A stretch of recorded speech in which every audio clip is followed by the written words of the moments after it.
Hey guys, welcome back to Cattle Call. Today I have an amazing guest named Jane Stewart, and then some of you may already know who she is because she has gotten on a roll with everybody just starting to follow her because she's got a lot to say. And I wanted to sit down with her and let you guys see her one on one, get to know who she is, and her and I had chatted online prior to the NFR, and that's where we met up. And I had an instant connection with Jane, just like I'm sure a lot of her viewers do. And so I'm so excited to have her on today. And I think you guys will be too. Yeah, I think you'll be excited to hear some of the stuff about the Western industry that maybe you didn't know, and just a lot about Jane that maybe you didn't know from her upbringing, who she is, and what she's up to and what she's going to be doing. So, welcome, Jane. Thank you so much for coming on. Thank you. I'm very excited and honored to be here. It's a pleasure. Well, I wanted to know, and I think other people do, who is Jane? Of like, where you come from, husband, kids, all the Great. things. Good questions. I'm in Ontario, Canada. And so that's where I did grow up in Western Canada, but my dad transferred out here when I was a teenager, and he had businesses out here and retired. I stayed because I was an adult. And from there, I kind of did a lot of things. I did work for him and kind of try to figure life out. But I mostly gravitated towards corporate sales and marketing as an adult.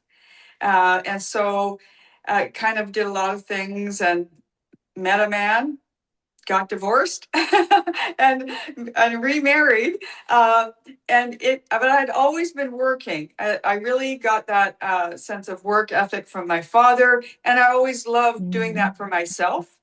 But I did have a 2.5-year-old son who is now a grown man, 29 years old. I've been married 26 years.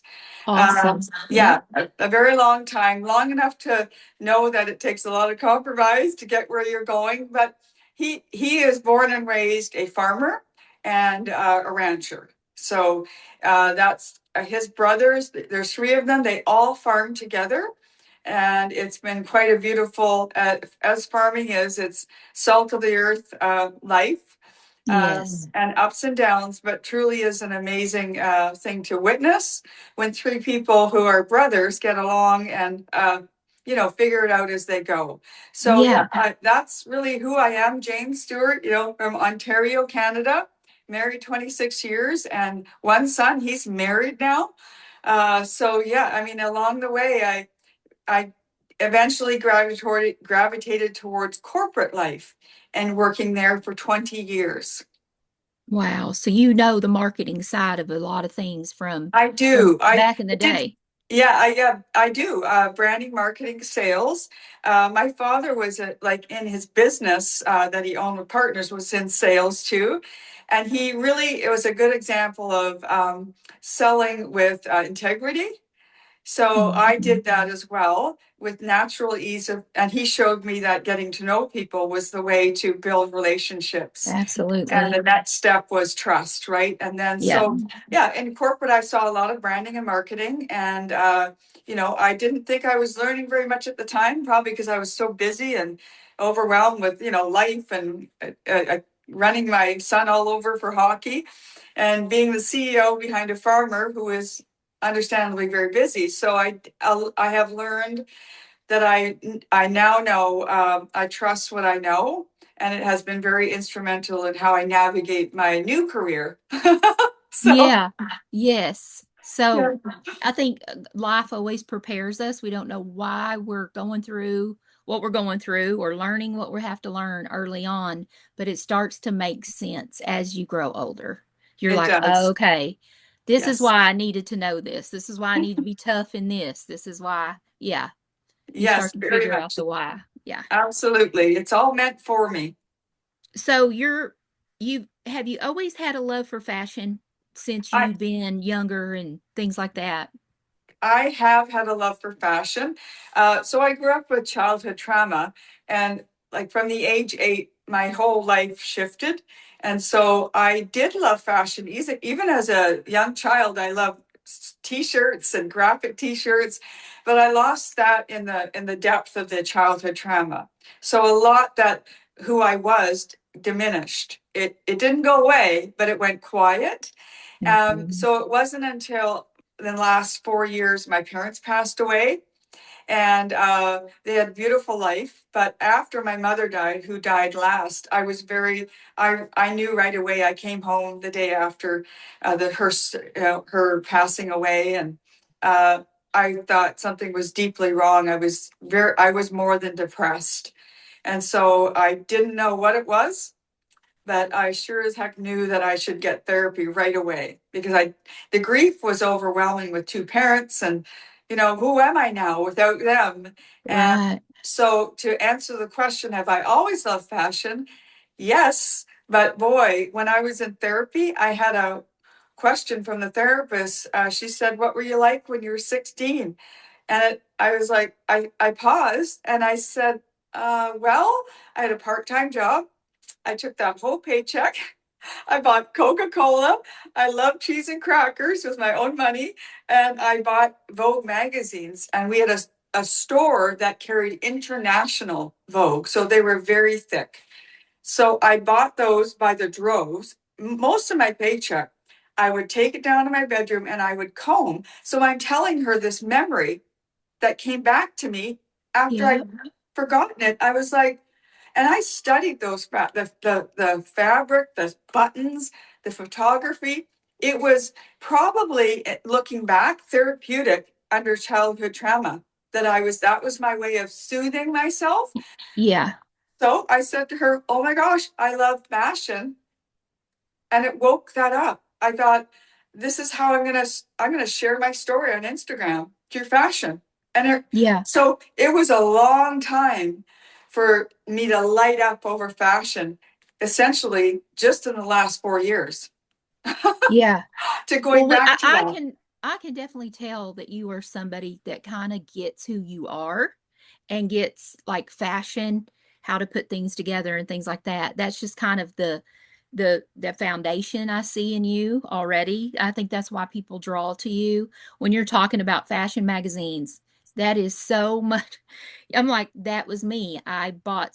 If I had a little bit of money, I'm buying that and I'm studying things. In fact, yeah, I'm like, Jane, how that's why I draw to you so much.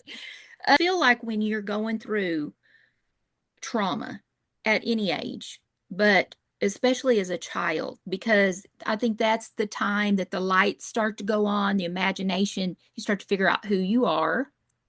And then, there's something to come to steal, kill, destroy. And it's just kind of part of the fabric of us being here on earth and the elements and the spiritual stuff that comes to do that. And I think when you're children, you're not really aware of what's happening to you. Agreed. But as you get older, you're like, this is why I went through this. It was coming to steal like my destiny. And then Absolutely. you have to revisit and figure out what that was. And her asking you probably, what did you want to do at 16? Turned the light bulb on of this is who I was. Do you feel that? Absolutely. As painful as childhood trauma was, it actually gave me many gifts. And it was a real gift that I woke up to that question, answering her. It brought me back to that childhood, that youth, that woman who Mhm. loved, that young woman, young girl who was playful and fun and had a passion for clothing, and just it brought me back to myself, Yeah. although be it very hard, because there's a lot that's sacrificed for myself. I think trauma can be defined in many different ways. So that Yes. it's not always childhood. It is deeper in childhood, because your brain is, if you don't have the adults going, oh, there's something wrong. And I'm not Yeah. blaming, I'm just saying, then it sits with that trauma very long time. And your perception of the world, in my opinion, it changed. I did not Yeah. see it the same way as everybody else. So, Right. uh, but it has been miraculous in that, with God and also hard work and the universe, it has led me to a beautiful place. You have to re self discover because it got buried and It it did get just, buried. It did. yeah. It was in a flashback that I remembered all the childhood trauma, which is quite common when the brain stores it in all the brain was protecting me, and the universe and God. And then what happened was I was ready, but Mhm. being ready is not easy. But No. it is also for me nothing short of a miracle that all that happened because it gave me a real opportunity to look at my past and write a new story. Yes, absolutely. And you're because you're telling your story, other people will become free in knowing they can do the same.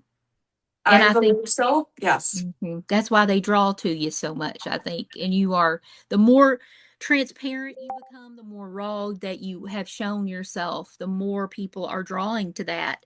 And I think that's what a lot of times now I'm going to ask you that the same thing.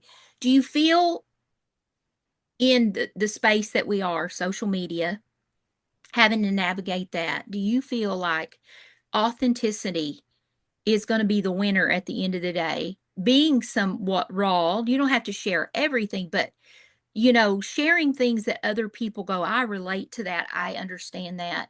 Do you feel like more people need to do that than kind of the facade, the fake, the building business off of a fake foundation, things like that? Like, I want to pick your brain on that part. I feel very strongly about authenticity. I get asked question. I would say probably 3 or 4 times a week in my direct message, the question, how do I find my authenticity? And I think the perception online is that because those people say you got to find it, it's not a final and you find it and you're done and sit down. What authenticity is for the rest of your life, you keep discovering yourself. That's the most beautiful part. And when you start to discover yourself, how you're showing up is relatable. People can, Mhm. somebody somewhere, no matter who it doesn't, it depends. Everybody's so different in their authenticity, right? Yeah. It doesn't all root back to childhood trauma. It could be just for years you worked a job where you had to get things done and now you're waking up to yourself. Authenticity is magic because it basically goes back to when you're young, that child. And that's Yeah. remarkable, that play, that fun, that being Mhm. free of everybody's opinion. And Yes, for sure. that's where ultimately I think that's what the God and universe wants for us is to have peace with ourselves, to love ourselves. So authenticity is not an overnight, it is until the rest of your life. So every time you step into, I'm feeling this, you do it, then you Mhm. discover what you do discover is sometimes it's not what you thought it is, but then you go, but it's this. So you can't lose. You're discovering more of what really brings you joy. And that's the Yeah. intention of life, Yes. in my What opinion.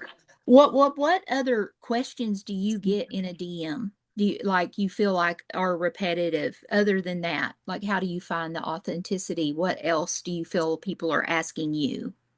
Authenticity is number one. Second, in the same message is how do I build my confidence?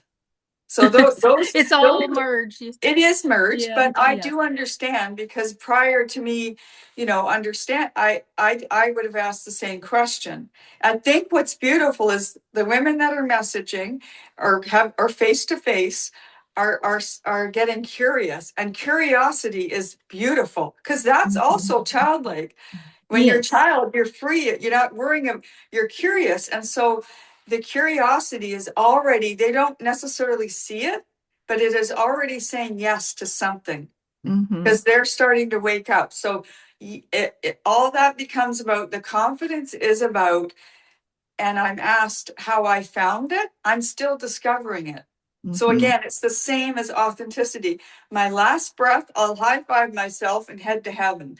But Yeah. like, so confidence is by doing because and I also explain that they're watching because it's the platform. They're watching a lot of people not explain confidence, and so the perception is they're not people aren't afraid, and absolutely I am, yeah, of course, I'm scared. But people who are scared and taking action, it looks like they're fearless, right? Because Yeah. that's the thing is that, but it's Yeah. not. That's the differentiator is you, if you take action and being afraid is not a bad thing. You're not in danger in the different way, like in a car or something, but it's Yes. supposed to be scary to find who awakens something within you. So that is that it's okay to be fearful. It's when you take action on it, you go, oh, I mean, even simple things. Some women are learning to go to a coffee shop alone and have a coffee. That's scary for some, right? It Yeah. is, it is. So Yeah. it's To get not out of about your building. own Yeah, bubble. Yeah. yeah. But and once they go, they actually, what I'm hearing is they get in the car, they're like, I can't believe I waited 5 years. So Yeah. it's, and I always say also in the conversation is that better to think of small, attainable steps than to do this, right? Right. Because Right. it will feel overwhelming and rightfully so. So it's a matter of, that coffee shop was a very big deal, but it was a small step and the worst case didn't happen. 99% of the time, it proves to the women that take action um, that, oh my gosh, I did it. And nothing worse Yes. happened. So yeah, it's two in the same authenticity and confidence. The more you do, the more you're going to discover about yourself. Everything kind of is much more peaceful on the side when you come to that. I feel like there's this balance of fear and peace. There is a fear in I'm going to do something that I know is true to me. So that's the peace. It is me. So I'm settled in that, but I'm in fear of really what other people may think of me for being myself. Correct. And Yes. And so that if they get past that and the I don't give a crud about what y'all think, I need to do this for me to survive, then it don't the rest is out the door. You can just grow, grow, grow, grow, it's you know. very true. What happens in doing and taking action is at first it is scary. Maybe you're going to get a comment from somebody. If you keep going, you're building also you're building belief in yourself. So Mm. now the outside, I'll call it voices, people, whatever you want to call it, you really start to hear that less.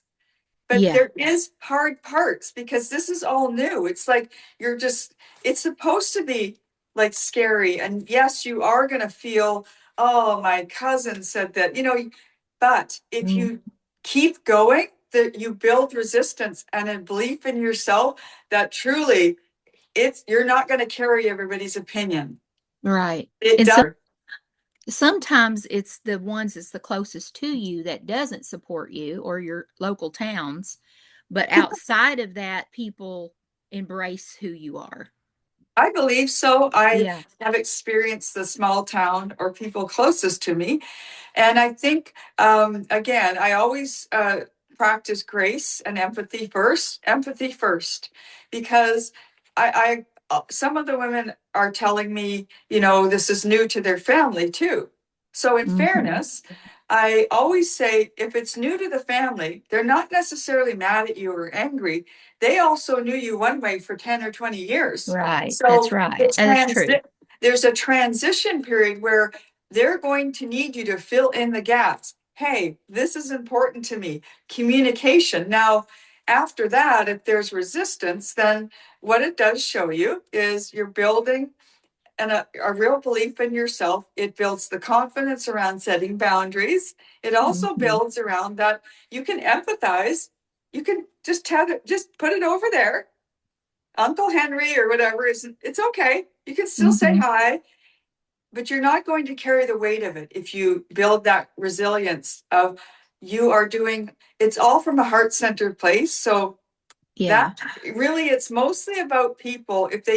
If family takes time to adjust and they're happy for you or that friend, but the Yeah. other it's really about what they are carrying too in their life. They're putting it to you. They're afraid, True. they're where you used to be, which is afraid and scared. And so it's really not about us at all. They No. do, they do think And it's, And you're going to carry something completely different than they are, and they're not going to understand it. And you don't have to I don't feel like I think we communicate, this is where I'm headed, or this is what I want to do. But then to break it down to try to explain yourself is not you don't have to do that, No. because you don't have to, they're just, their brain and their makeup and their purpose is going to be completely different. Absolutely. Yeah, And they're allowed to do that. That's their life. I mean, it's important to invest the energy back into yourself, yeah, because the world is busy, it's crazy, it's hard. Life is hard. So that, and absolutely. building something that you believe in, with this confidence and authenticity, there's a lot of challenges. You need all the energy you can for yourself. Yeah, absolutely. Because if you're going to be your best self moving forward, it is nice to have the support, but if you don't, I think that's when you have to just, that authenticity of this is who I was meant to be. So I have to live this out, or I'm going to be miserable or depressed or something if I Absolutely. can't be my full self. Yeah. Yeah, and I remind everybody, like, empathy, because remember, those people are carrying a lot too. Yeah. Like, empathy kind of centers you to, you're compassionate, but you're moving forward. You can empathize and still move forward with yourself, Right. but you just don't Yes. carry the weight of their opinions.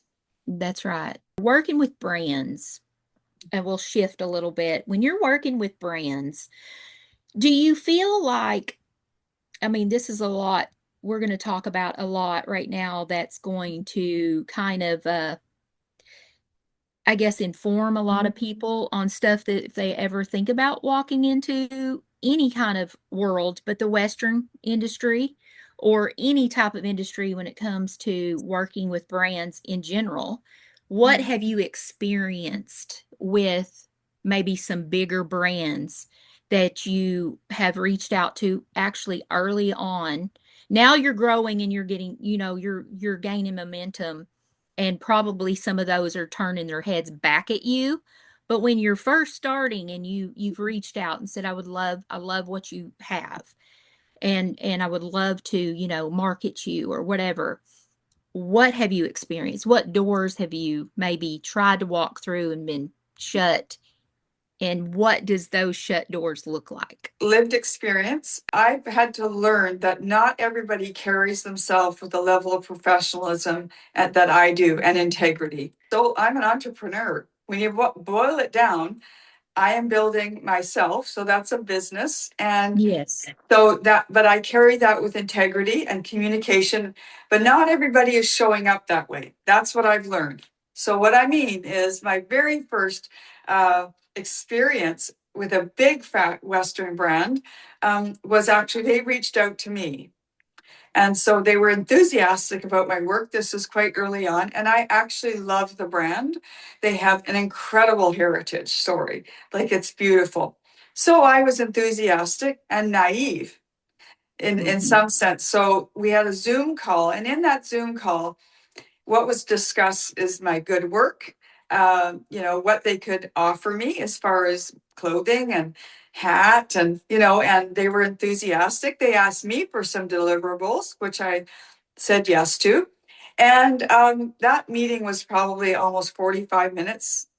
And I got off, and I followed up immediately with an email thanking them for their time. Mm-hmm. And I emailed 3 more times, and I heard nothing back from them. So that was really my first experience in what just happened. I would never, even in my corporate, I was held accountable by way of review if I didn't answer emails. But also Mm-hmm. within me, I'd already known that whether it's a yes or no, responding to emails is what you're supposed to do. So, Yes. however, Just a that's, reply of thank you for your time as well. We'll get back to oh, you. yeah, Yeah. I wasn't looking for a yes as much as I would. They had said, they'd promised things. So what I did learn was that lesson of, okay, so not everybody's showing up in the same way. Mm-hmm. And also that comes as their directive. They're just doing what they're told. So it's higher up that I would question that behavior. Mm-hmm. And this takes it further. So then I found out, long story short, that I was basically market research and they had no intentions of working with me. They did in the meeting admit that women over the age of 40 are buying one of their products, particularly. To which I got excited because I said, great, I'm going to fit that mold and we could do a photo shoot off of that. Naive or not, it still speaks to the behavior, which is not excusable. And if brands are going to reach out to anybody, uh, to just simply be upfront and let the person decide whether they want, hey, we're not going to work with you, but we can, we're going to do market research. Have you got a half an hour? We'll send you, a shirt for your time. Or Yeah, better yet, how about you just pay the person a half an hour for their time, for their rate? right. So now I know it was something for Mm-hmm. me, not to me. Uh, and then I started to get further into Western fashion, some bigger Western fashion brands, and I started to see something that I was. I'm quite noisy about this, that they're not recognizing women over 40 in their consistently, pardon me, in their branding and marketing. Well, And we're talking about this. What do you feel in your research, in your degree? And then I've done some research as well. What is the market, even for Western brands, but women that are going to buy fashion? What is that age? Western fashion, like who are they marketing?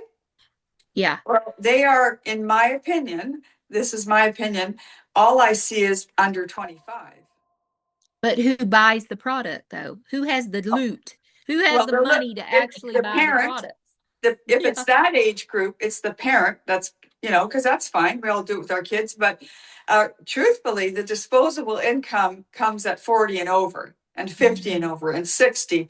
And so some big Western fashion brands have high-end items that are not being sold, and understandably so, to younger people who don't, young 30 and 40-year-old and under, who don't have that disposable income yet. And it's proof when you see their live get-togethers or their events, and the women are showing up over 50 wearing their stuff, and yet they're not in their branding and marketing.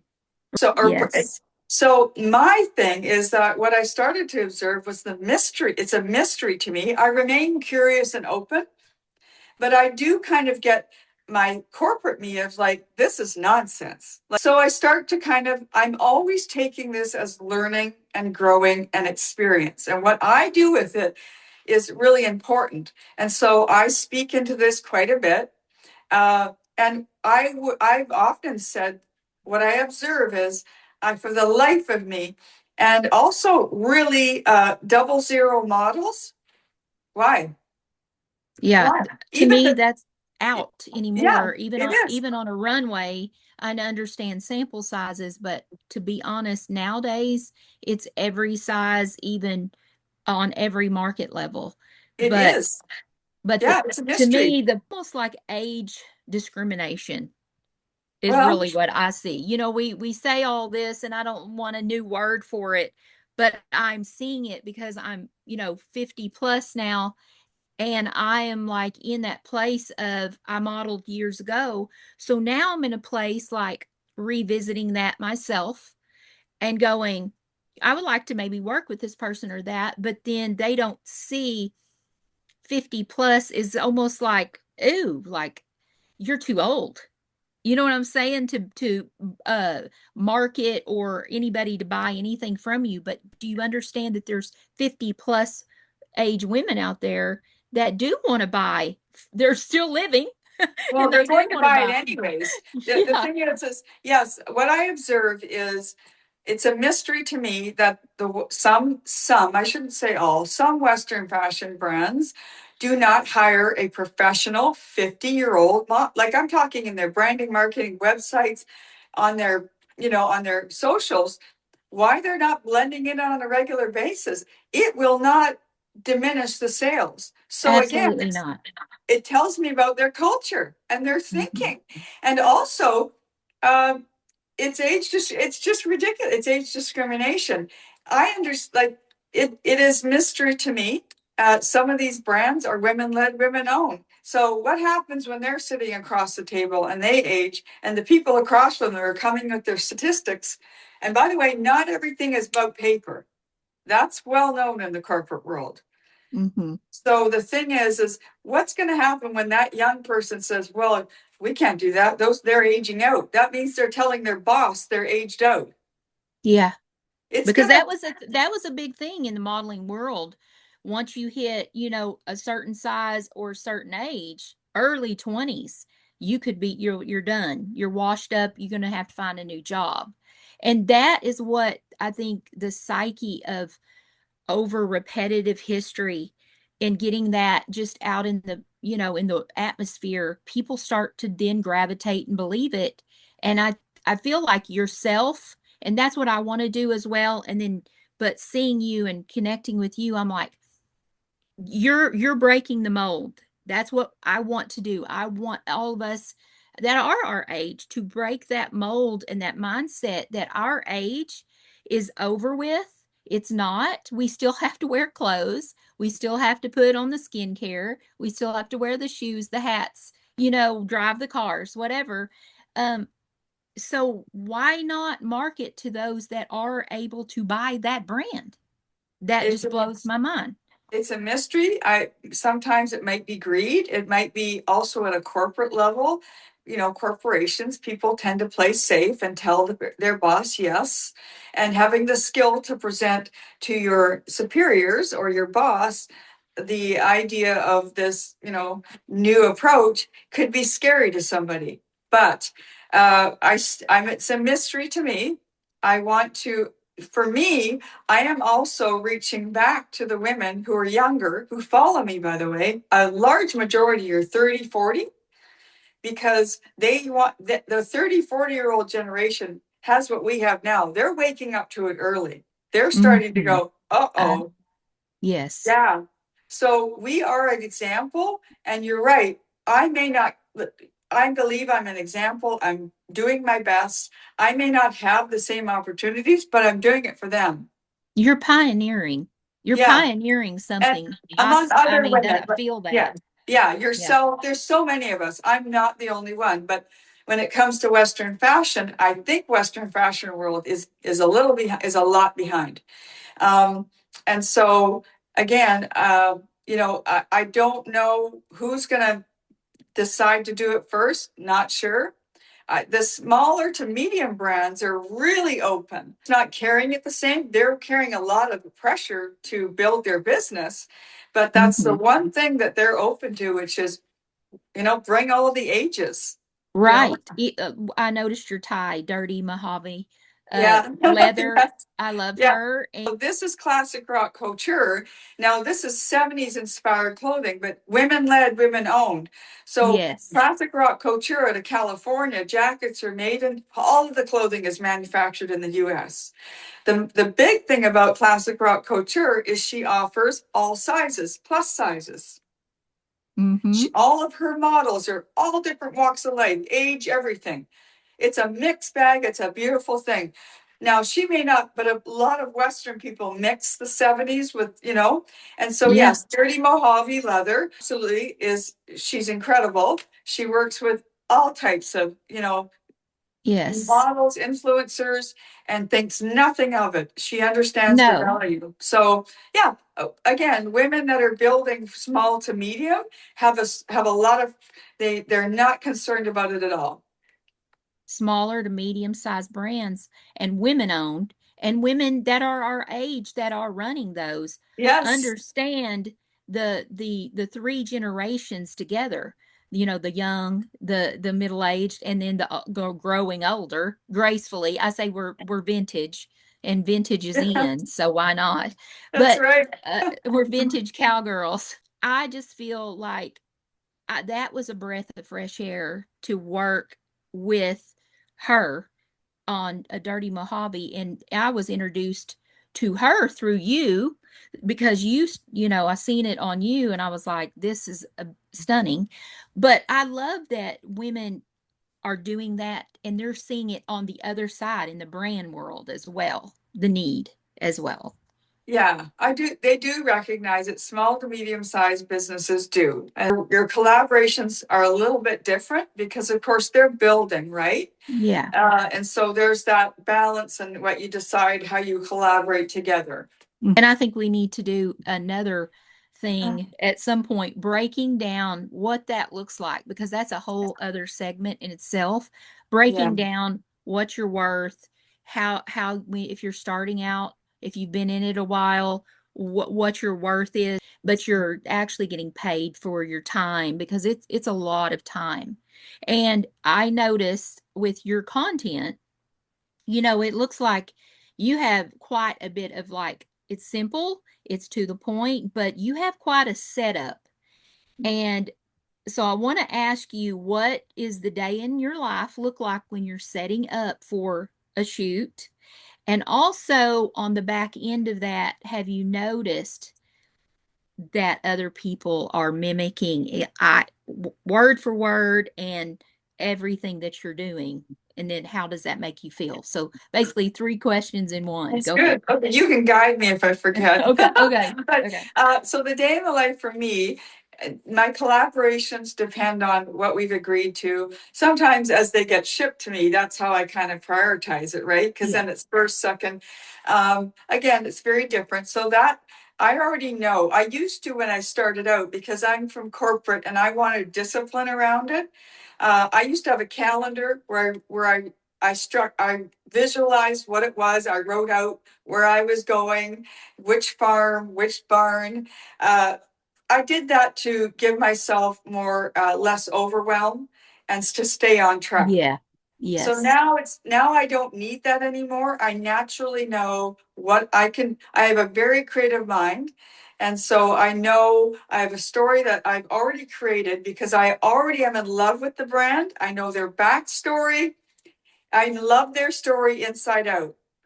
And Hmm. so I honor that by creating a story within a very short 15-second video.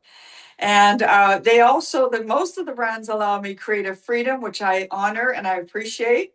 And so that day starts out with me getting the outfit, weather dependent, right? Because there's high winds. I mean, I work anywhere from 100-degree weather to minus, the coldest this winter was minus almost 30 degrees. Wow, I bet in So Canada for sure. Yeah, yeah, I mean, we're yeah. close to Detroit, Michigan. It's so cold, but I love that. I think that's also very therapeutic to have that challenge. I love to, Hmm. so I get ready. I go to locations. Sometimes it's not going to work because the wind is coming the wrong way. My hat's blown off 6 times, like seriously. Hmm. So I have to be open. I get to the location. And I already know in my mind how I've got to do this. I've gotten better at it. So Yeah. initially it was very time consuming. Now I've gotten, just better at managing my time. So again, there's the videos, I do still photos, and that can take up a very large portion because driving, the video, it just does. So it very rarely lands under 3 hours.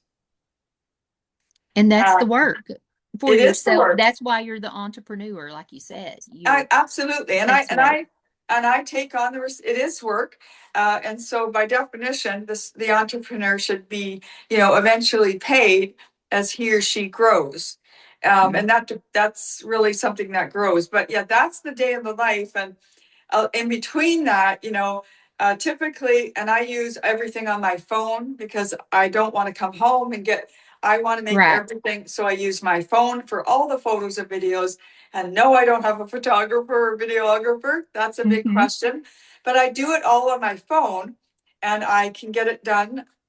Usually I sit at the farm and do it because so that's that 3-4 hour timeline. And Yes. so, I'm very intentional. And that takes up a large portion of the day, as well as what I do with my parts of what I'm building here. And also, the posting is just the start, right? Because what comes after that is making sure that you are, supporting your community and their comments. I mean, that part of the day happens, a lot when it comes to a Yeah, brand.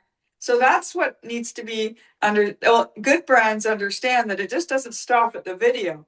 And they should understand this because you don't want to work with you want to build an influencer team that really cares and goes to the comments and says, oh, you can't find the hat or the shoes. Let me help you. right. You And I know, think sometimes you have to understand your why before you get the brand, you're starting to dream about how I can make this unique to myself, great for the brand, get it out there in a fun way that's going to capture people. But I do the video and the story's already there. So Mhm. depending on who I'm collaborating with, the caption has to show like I'm getting better at it. I'm writing like I'm at the tomato field runway for, and then Yep. I'll write where to get it. Yeah. If there's a Jane discount code, get to the point because the real meat of it is down in the comments. Whether somebody's buying or not, that's a relationship. You are the brand.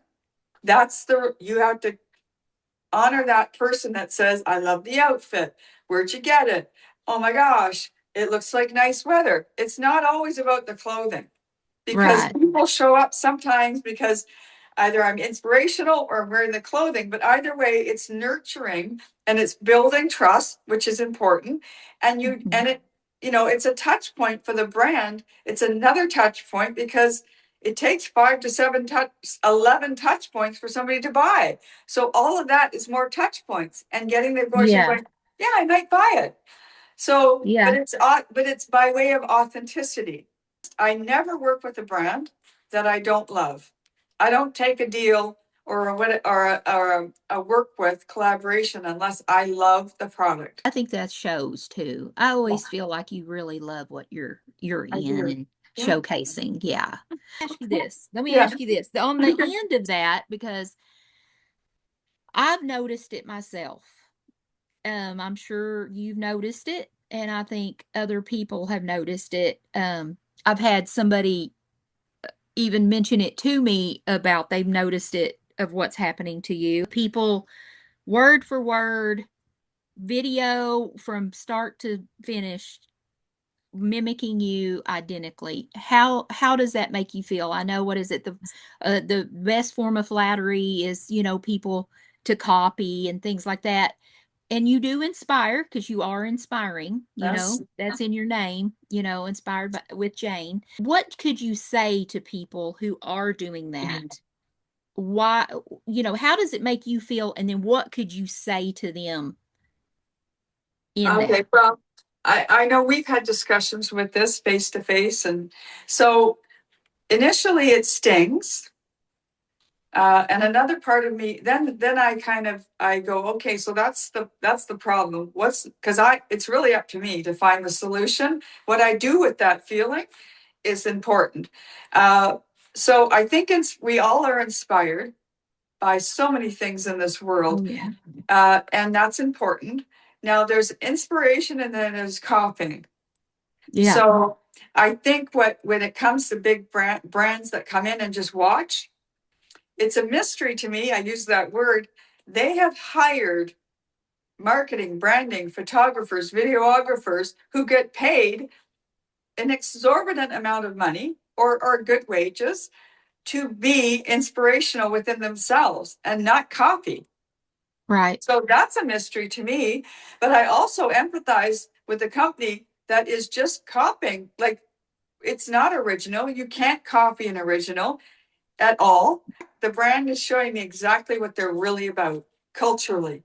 Inside, Yeah. I just got it. So to me, that's an opportunity to go, oh, I thought something different. Now I see repeated copying, and now I Yeah. know what's going on. So that to me is saying that's probably not somebody you want to work for Right. because that's how they're going to treat me in a roundabout way if that's what's going on. So again, I think brands, if you're paying all that money to have people come up with original photos and videos that if they're not doing it themselves and they're copying, then they should be held accountable for it. You should reach out to the person who created it and acknowledge it. And guess At what least happens? acknowledge, yes, Guess what acknowledge that happens? person. It's not a, oh, I want all the clothing from you. Actually, it's called respect. And most people don't get upset when they're respected. That's right. So I'm in reality land. There's copying all over this world, not just within Hmm. my, but Yeah. I think it's when it does get brought to my attention, I now laugh because these companies have hired individuals at a good salary and all they can do is copy. And you know what I hear back from people is it certainly isn't authentic to their brand. It doesn't land. It's not them. It's copied. So I actually empathize because I want them to figure it out and acknowledge people's work or get their own ideas. There's a Yes. concept. So Yeah. and the thing is, what I've noticed about this platform is actually people are not getting away with it because I started to notice a pattern. The algorithm is showing me in my feed what's being copied. I'm not What's even being looking called? for it. So Yeah. I'm not a techie person. You could call it whatever you want. I it's popped into my feed and there's exactly what I wrote on a post, like on my status Yes. and my Word for quotes, word. Yep. word for word. And quite often people will message me and say, hey, I thought you should know I saw this, but now the algorithm's showing me, so you can run Hmm. but you can't hide. And Yeah. all I do is kind of uh, I choose my battles because I'm original. They can't copy Hmm. it. That's Now right. it used to sting more, as you know, I vented to you, but now I just kind of chuckle because man, uh, I guess like, and I know I see how it lands flat. And I think it's a wake up call to brands if they're leaning into copying. It's an opportunity for them to evaluate how they need to tell their story authentically more and get back to that. Hmm. Yes. You see, Absolutely. I have this brain of business and creative.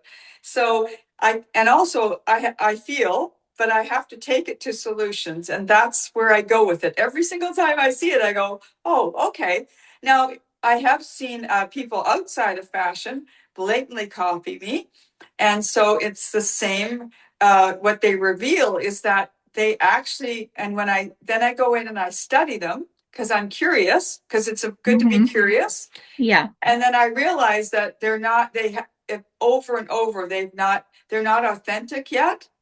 And Hmm. so that's where I go to empathy. I feel very badly for them because I want them to feel free and fun and get their own originality. Right. Because it's in So, there somewhere if you want, but yeah. yeah, So again, either acknowledge, hey, I'm getting inspired by Jane over here, and this is coming from her.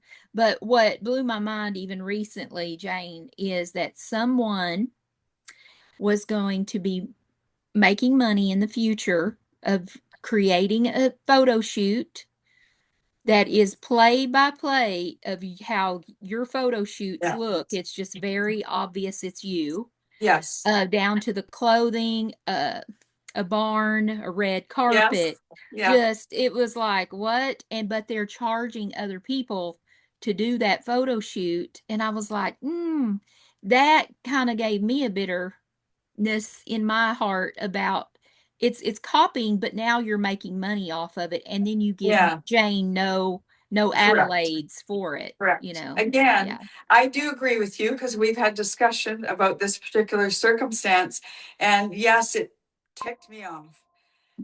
I then kind of, because I think for myself, I hold myself to finding a solution. And I do know one thing, the universe takes care of those who do things like that. That's a different level. And I think what happens, and I may never see it or know it, but also they are deeply struggling themselves personally. So I don't wish that on them. But it does hurt their business. Sooner or later, karma comes knocking.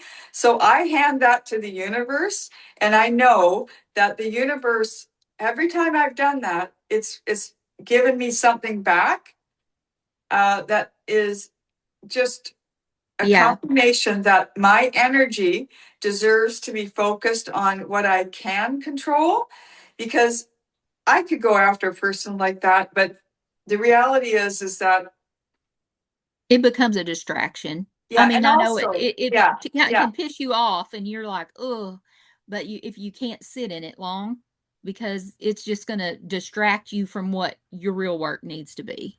Yes, and Yeah, it diminishes my creativity. So I always take every one of these little things, and when this happens, it adds fuel. Like, you just F and watch me. I call it motivational spite. So I want to be clear. That's something within. It's not spite when I hurt anybody. It's jokingly like, you keep doing what you're doing, because also that person's project or whole thing is not going to be very good. I know that, because people, it'll be a mess. But I can take that as just fuel to, you just watch me, because a lot of these people have it completely been blatant and or said things within this world that I should just, I wasn't going to succeed at all. So again, thank you. I actually thank them, because once I get that, oh, you just watch me, I yeah, take it and I do action on something that I can do, control myself, and it always wins. yes, yeah. So that's, to me, that's the only way I know. And man, is it's going to happen endlessly. So it adds this. They give me actually inspiration. What do you think in the industry as a whole? We've talked a little bit about what they're missing. Like they're missing the aspect of all generations, at least three generations in their photo shoots and their branding and things like that. What can brands do?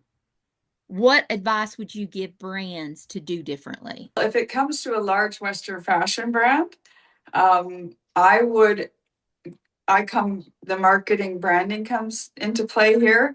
What I want them to do is to start telling their story of their business, their CEOs, their founders. Where did it start? In the 1900s, in the 1800s? Did it start in 2000? It's it's not a fad that now people want to connect with the people who are in the brand first, and then they fall in Mhm. love with. So start storytelling. But storytelling is not by way of this hiring the best photographer and videographer and getting, renting a ranch and putting models on horses that are 20 that don't even, Who's probably never seen a horse or right. touched a horse, And maybe. also, because if they start telling the story and they build, so they build this momentum of, wow, what's this new refreshing look? I didn't know that. Great. Oh, this is a CEO founder. This is this. There's people who, there's a difference between people who take photographs and do video. There's that. And then there's Mhm. the masterful storytellers. That's who they need to hire. But they have to Yeah. be open beyond their egos and their budgetary and this other crap that's been going on for years, ignoring their story. And then the next step is to go hire a 50-year-old and a 60-year-old model, men and women. Yeah. We're going to incorporate them, and In the story. Yeah. we are going to start telling that story, how we woke up as a brand and how we realized that the heritage in itself, in being inclusive and grit and the cowgirl and that cowboy life, right? That they let that go. Man, if you're transparent about your change and open and you tell that story as a Western fashion brand, Oh, you yeah. are you're going to triple down on your sales.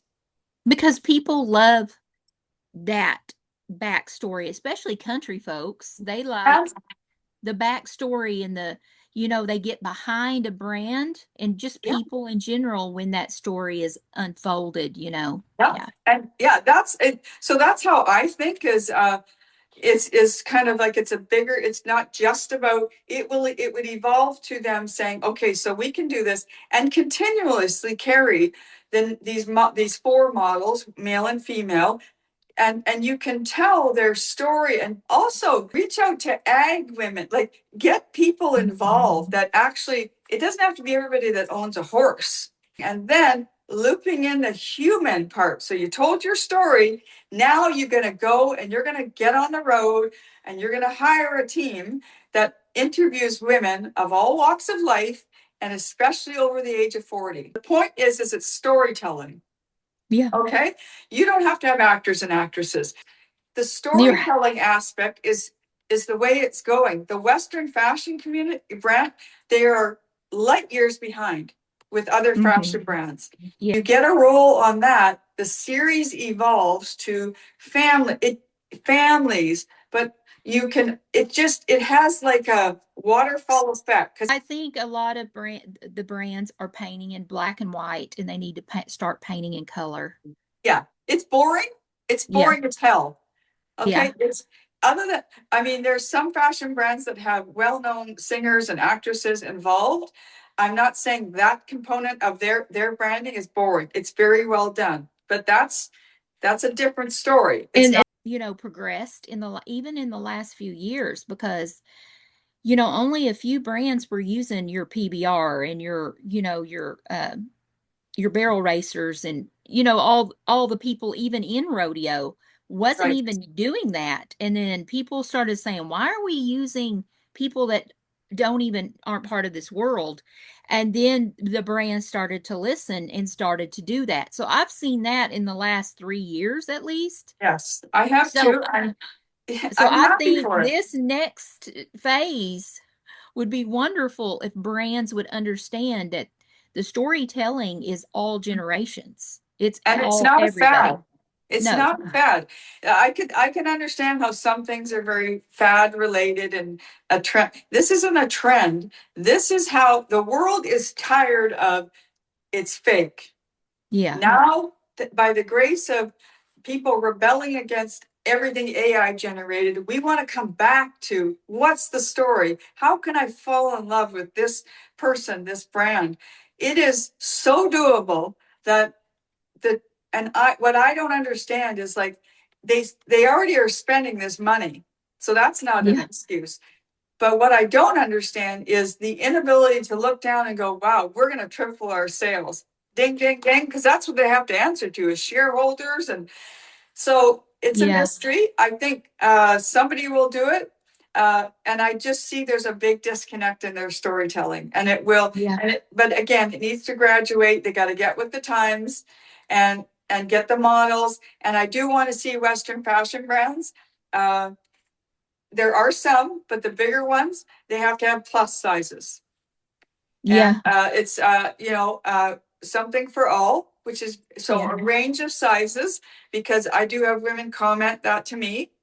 Hmm. And so I think that's important as well. So that's like so 1, 2, 3, right? Yeah. And I'm not naive. I know the back end of cost of things, but I also know what corporations do well, which is they get a lot of people on paper telling them things that when in truth they actually should go the other way, and it does work. So, Hmm. anyways, I feel very passionate about this. And I Oh think we're yeah. going to be laughing when you message me and say, well, look who took the idea.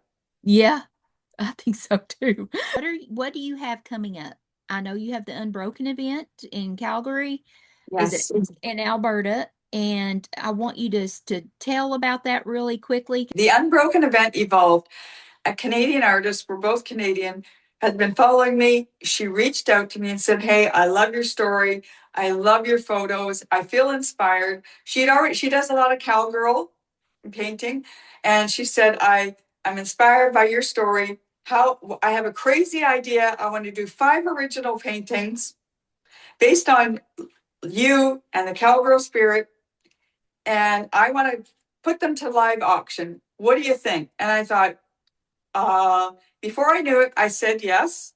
And then evolved into this event because the live auction, we wanted for women to experience something more than just art, because we saw a need for women to collectively come together, not just about art, but in storytelling, right? Where they're Hmm. going and feel they can be among women that are cheering each other on. So I came up with the name UnBroken because I have childhood trauma. Marion has it, but so many women I've spoken to, whether it's loss of a pet or a job, have this feeling that they made it to the other side and they're Mhm. unbroken. They're not broken. So that's a powerful word. And the event evolved to, for me, the suggestion was somebody said, we have to have a fashion show. I'm like, okay, but that's a big endeavor. Made it immersive in that there's 11 women that I will be styling in, because where it's hosted Saturday, September 26th in Calgary, Alberta at Smith Built Hats. So they're the largest Western retailer in Canada. They're also Mhm. very community driven and volunteerism. So they have been generous to lend it, like give us their space to have this event, but they have clothing there. So those women will be styled, but we really call these women that are all ages, they're ambassadors, because I've onboarded each and every one of them. They know my story, Marion's story, and Unbroken. They also Mhm. know the biggest thing of this is that, so it talk about pain to purpose, right? Yeah. So we decided, because Marion had contributed to this nonprofit before, but we agreed that it would be Little Warriors Canada. So 50% of the proceeds from the 5 paintings of the live auction goes Mhm. towards Little Warriors who support children and families of sexual abuse. Wow. So it's like a That's great. pain to purpose, meaning, childhood trauma, and every woman that's we're giving back.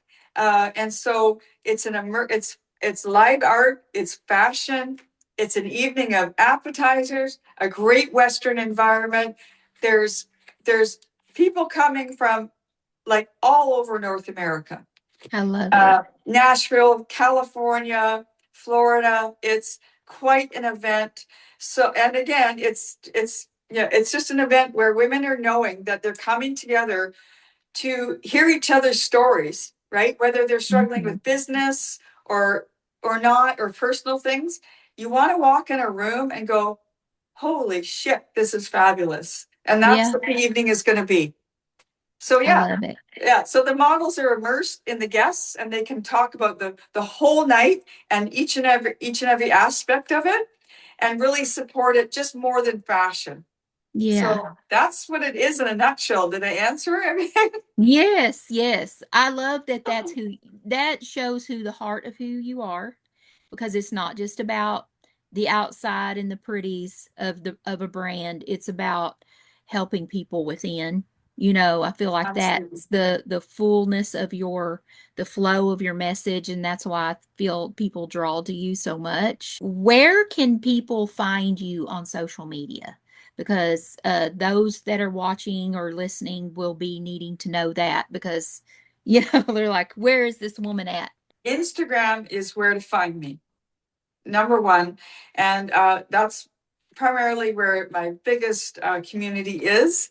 I just got on YouTube, but Instagram under Inspired with Jane, and it'll pop up on your Google feed, even if you say now it does. Okay. Instagram is where my heart is. So yeah, Yes. Well, Jane, I appreciate you so much for sitting down and spending your time and educating people and sharing your heart today. And because I think so many people are going to relate to what you've said today. thank you. So I really appreciate you, and that's a wrap. I just want to thank you very much. It's been an honor, and I want to thank you for your friendship. So yeah, thank Thank you. you for yours. I appreciate you. I connect with you and I get you Yeah, so I much, know. so much. Well, You let thank me swear a lot. I'm kidding. Yeah, that's okay. That's all right. Hey, we can still love Jesus and say a cuss word. It's okay. That's right. Um, well, thank you. And guys, that's another episode of Cattle Call. Thank y'all.